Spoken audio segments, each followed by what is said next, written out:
اللهم صل على محمد وعلى آل محمد كما صليت على إبراهيم وعلى آل إبراهيم إنك حميد مجيد.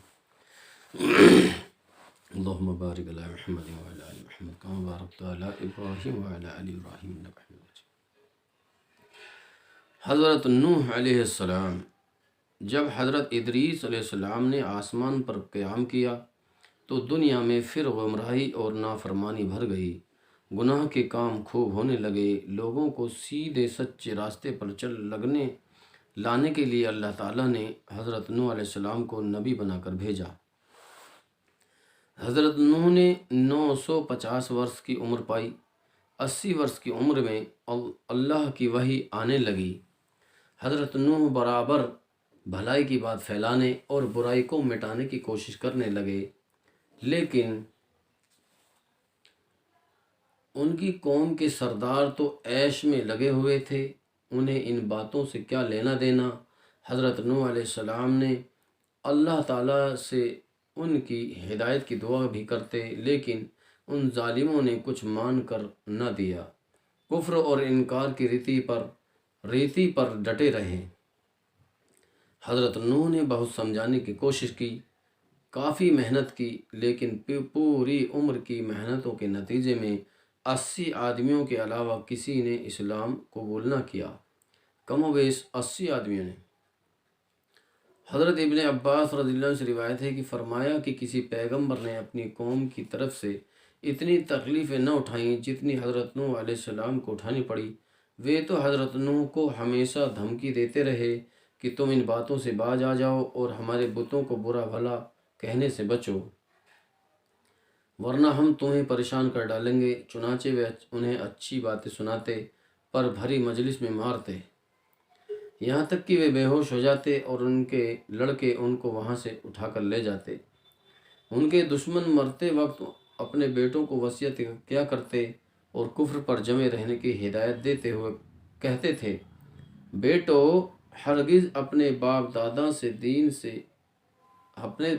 کے دین سے پھرنا نہیں، نوح کی بات تو کبھی نہ ماننا، جہاں تک ہو سکے انہیں دکھ اور تکلیف بھی ہی دیتے رہنا، چاہے ٹھکانہ جہنم ہی میں کیوں نہ ہو بنے۔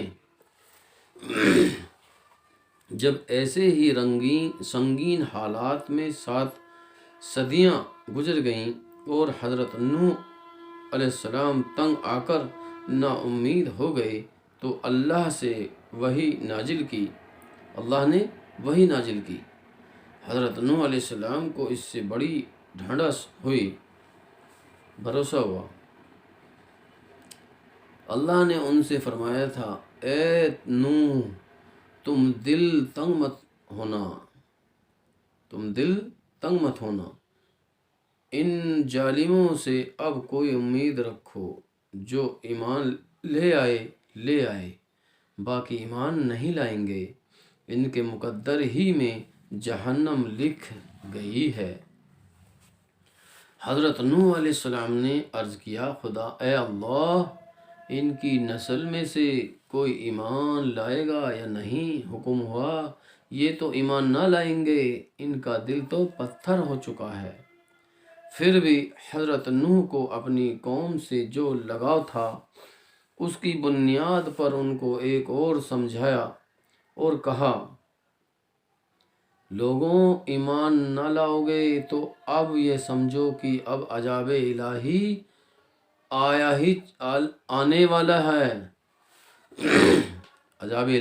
آنے والا ہے۔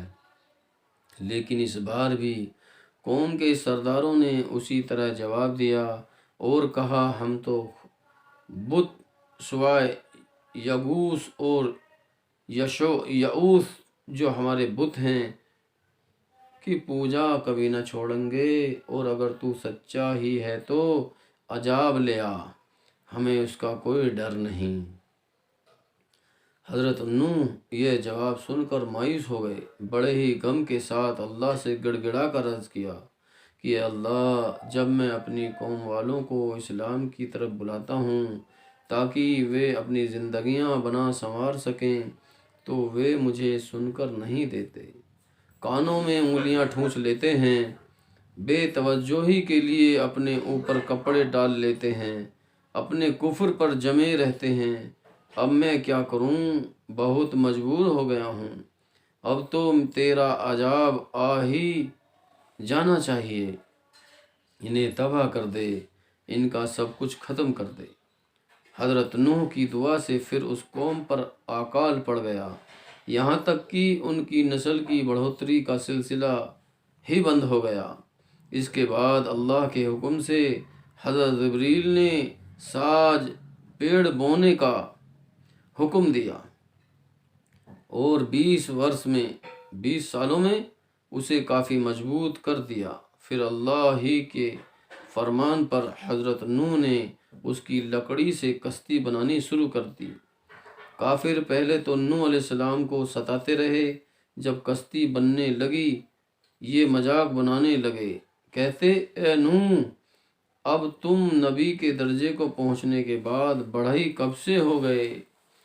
کیا پیغمبری کے کاموں سے تھک گئے؟ کشتی تو بناتے ہو پر پانی کہاں ہے جس میں کشتی چلے گی؟ کیا یہ خشکی پر چلے گی؟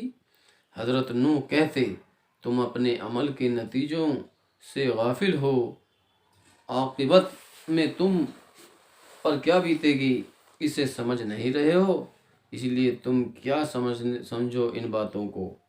پھر حضرت نوح نے کشتی تیار کر لی، بہت مضبوط کشتی، تختوں کے ہر جوڑ پر چیڑ کا تیل لگا دیا۔ اللہ کے حکم سے شمشاد کے تختوں کا تابوت حضرت آدم کی ہڈیوں کے لیے بنایا۔ پھر حضرت جبریل نے ہر جنس کے جانور جو زمین پر تھے ان کو حضرت نوح کے پاس جمع کیے۔ انہوں نے ان چرندوں، پرندوں اور درندوں کا ایک ایک جوڑا کشتی میں چڑھایا۔ حضرت نوح پر ایمان لانے والے کم و بیش 82 مسلمان بھی کشتی پر سوار ہو گئے۔ جب پوری تیاری ہو گئی تب اللہ کا عذاب آنا شروع ہوا، بھیانک عذاب، تنور سے فوارے کی طرح پانی بہنا شروع ہو گیا، بارش کا پانی الگ، پوری زمین میں پانی ہی پانی بھر اٹھا۔ حضرت نوح کی کشتی سمندر کی طرح ٹھاٹے مارتے ہوئے اس پانی میں تیرنے لگی۔ کافر بھاگ بھاگ کر ادھر ادھر پناہ لینے لگے، لیکن انہیں پناہ کہاں۔ کشتی پر نہ سوار ہونے والوں میں حضرت نوح کی بیوی اور اس کا بیٹا کنعان بھی تھا۔ پوچھا اب کیا کرو گے؟ بولا پہاڑ پر پناہ لے لوں گا، اس کا بھی کوئی فائدہ نہ ہوگا۔ حضرت نوح نے صاف صاف بتا دیا۔ اس بیچ پانی کی ایک زوردار موج آئی اور اسے ڈبو دیا، وہ بچ نہ سکا۔ حضرت نوح کو رحم آ گیا، دعا مانگی، خدا اے اللہ، یہ ہے میرا بیٹا اہل و عیال میں سے ہے، تو اپنا وعدہ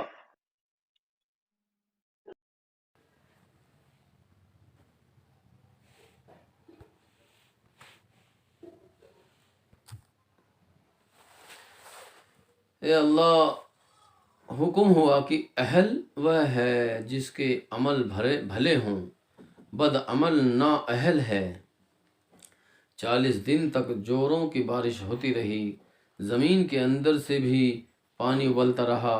کشتی پر سوار لوگوں کے علاوہ انسان، عمارتیں، باغ، پیڑ پودے سب ڈوب گئے۔ کشتی پر سوار لوگ بھی اگرچہ اللہ پر ایمان رکھتے تھے، ان کی رحمت کی امید رکھتے تھے، پھر بھی کبھی پریشان ہو جاتے کہ کشتی ڈوب نہ جائے۔ انہیں تسکن دینے کے لیے حکم ہوا کہ جو کوئی پڑھے گا اللہ تعالیٰ اس کی تمام مشکلوں کو حل کرے گا، جو اللہ کا ذکر کرے گا اللہ تعالیٰ اس کی تمام مشکلوں کو حل کر دے گا۔ بہرحال کشتی پر سوار لوگ بچ گئے، طوفان رک گیا، پانی خشک گیا۔ جب کشتی سے اترنے کا وقت آیا تو حضرت نوح نے کوے سے فرمایا، جب اور پانی کی حالت معلوم کر کے جلد آ۔ کوا گیا، لیکن مردار کھانے کے چکر میں جلدی لوٹ کر نہ آیا۔ وہ بھول گیا کہ اللہ کے پیغمبر نے کیا کہا ہے۔ حضرت نوح علیہ السلام نے اس کے لیے بد دعا کر دی اور وہ ہمیشہ کے لیے ذلیل و رسوا ہو کر رہ گیا۔ مردار خانہ اس کا مقدر ہو گیا۔ اس کے بعد کبوتر کو بھیجا گیا، وہ زیتون کے پتوں کو چونچ میں لے کر واپس ہوا۔ تب حضرت نوح نے سمجھا کہ پیڑوں کے سر پانی سے باہر آ چکے ہیں۔ اب کبوتر کو ہی پانی کی خبر لانے کے لیے روز بھیجا جانے لگا۔ ایک دن کبوتر کے پاؤں میں کیچڑ لگی ہوئی پائی گئی تو یقین ہو گیا کہ اب عذاب کا دور ختم ہو گیا ہے۔ کبوتر کے حق میں دعا کی کہ وہ سب کے لیے پیارا ہو جائے۔ لکھا ہے کہ اللہ تعالیٰ کا حکم ہوا کہ میں پہاڑی پر کشتی کو قرار دوں گا اور وہ کشتی والوں کو اس پہاڑ پر اتاروں گا۔ آخر کار جودی پہاڑ پر کشتی رکی، وہیں سب اترے اور ایک گاؤں آباد کر دیا۔ بہت دنوں کے بعد یہ گاؤں بھی وبا کا شکار ہو کر ختم ہو گیا۔ صرف بچے حضرت نوح اور ان کے 3 بیٹے حام، شام اور یافس۔ پھر حضرت نوح کی نسل میں اللہ تعالیٰ نے ایسی برکت رکھی کہ 40 سال کی مدت میں ہزاروں شہر آباد ہو گئے۔ پھر حضرت نوح نے سیریا، فارس کے جزیرے، خراسان اور عراق کے علاقے کا نگراں شام کو بنایا اور پشچمی علاقے حبش اور سندھ حام کے ذمے کیے۔ چین، ترکستان وغیرہ یافس کے حوالے کیا۔ ایک دن جبریل اور اسرائیل نے حضرت نوح سے پوچھا، ایک لمبی عمر پانے کے بعد تم نے اس دنیا کو کیسا پایا؟ کہا، دھوئیں جیسا کہ ایک جگہ سے چل کر دوسری جگہ سے نکل آیا۔ جب حضرت نوح بیمار ہوئے اور اسی میں انتقال فرمایا، بیٹوں نے آپ کو بیت المقدس میں دفن کیا۔ باپ کے مرنے کا غم بیٹوں پر بہت تھا۔ حضرت نوح کو آدم ثانی، شیخ الانبیاء اور نجی اللہ بھی کہتے ہیں۔ وہ سچے پیغمبر تھے، اللہ کا پیغام دوسروں تک پہنچاتے اور اس کی عبادت میں ہمیشہ لگے رہتے۔ وہ دنوں میں 300 رکعت نماز ادا کرتے تھے۔ کہا جاتا ہے کہ طوفان کے موقع پر جب کشتی میں لوگ سوار تھے تو کشتی والے کو بدبو اور گندگی سے بڑی زبردست تکلیف ہو رہی تھی، کوئی حل سمجھ میں نہ آ رہا تھا۔ حضرت نوح علیہ السلام نے اللہ سے دعا کی کہ اس مصیبت کو دور فرما۔ حکم ہوا کہ تم اپنا ہاتھ ہاتھی کے پیٹ پر رکھو، پھر ہمارا کرشمہ دیکھو۔ حضرت نوح کے ہاتھ پھیرتے ہی ایک سور پیدا ہو گیا اور کشتی کی سب گندگی کو اس نے کھا کر دور کر دی۔ اسی طرح وہ لوگ چوہوں سے بھی پریشان تھے۔ حضرت اللہ کے حکم سے حضرت نوح نے جو ہی شیر کے ماتھے پر ہاتھ رکھا، خدا کی شان کی بلی نے نکل کر انہیں کھا لیا۔ حضرت نوح کے بعد پھر دھیرے دھیرے لوگ اصل راستے سے ہٹتے گئے اور گمراہ ہوتے چلے گئے۔ پھر اللہ تعالی نے حضرت ہود کو پیغمبر بنا کر بھیجا تاکہ قوم میں سدھار لایا جا سکے۔